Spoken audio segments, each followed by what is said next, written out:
Welcome 10th standard students. இப்போ இந்த ஸ்க்ரீனில் பார்க்குற இந்த கொஸ்டின் உங்களால் சால்வ் பண்ண முடியும் அப்படின்னா நீங்கள் சால்வ் பண்ணுங்கள். வீடியோ பாஸ் பண்ணிவிட்டு நானும் உங்களுக்கு சொல்லிக் கொடுத்துறேன். If n is a natural number then 2 times 5 power n plus 6 power n always ends with n ன்னு கேட்குறாங்க. ஸோ நமக்கு என்ன தெரியும், 5 பவரில் நீங்கள் என்ன நம்பர் மல்டிப்ளை பண்ணாலும் கடைசி நம்பர் 5 தான் வரும். ஃபார் எக்ஸாம்பிள் 5 ஸ்கொயர் எவ்வளோ 25ன்னு வரும். 5 கியூப் என்ன 125. ஸோ எத்தனை டைம் போட்டு மல்டிப்ளை பண்ணாலும் லாஸ்ட் நம்பர் 5ன்னு நமக்கு தெரியும். அதே போல் தான் 6க்குமே 6 இருக்கும். 6 6 ஆர் 36. 6 உடைய கியூப் வந்து 216. ஸோ 6ஐயுமே நீங்கள் எத்தனை டைம் மல்டிப்ளை பண்ணாலும் கடைசி நம்பர் உங்களுக்கு 6 தான் வரும். அப்போ இங்கே ப்ளஸ் சிம்பிள் கொடுத்துருக்காங்களா, அப்போ ஒரு நம்பர் 5ல முடியுது, அடுத்து ஒரு நம்பர் 6ல முடியுது. இதை ஆட் பண்ணும்பொழுது கடைசி நம்பர் உங்களுக்கு எப்பவுமே எப்படி முடியும், 1ல தான் முடியும்.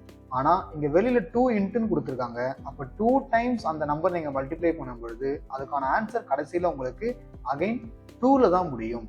ஸோ இந்த சம்முக்கான ஆன்சர் ஆப்ஷன் டி 2. இந்த எக்ஸ்பிளேஷன் உங்களுக்கு புரிஞ்சிருச்சு அப்படின்னா வீடியோக்கு லைக் பண்ணிட்டு நம்ம சேனல் சப்ஸ்கிரைப் பண்ணிட்டு போயிடுங்க. தேங்க்யூ ஸோ மச் ஃபார் வாட்சிங். Bye by.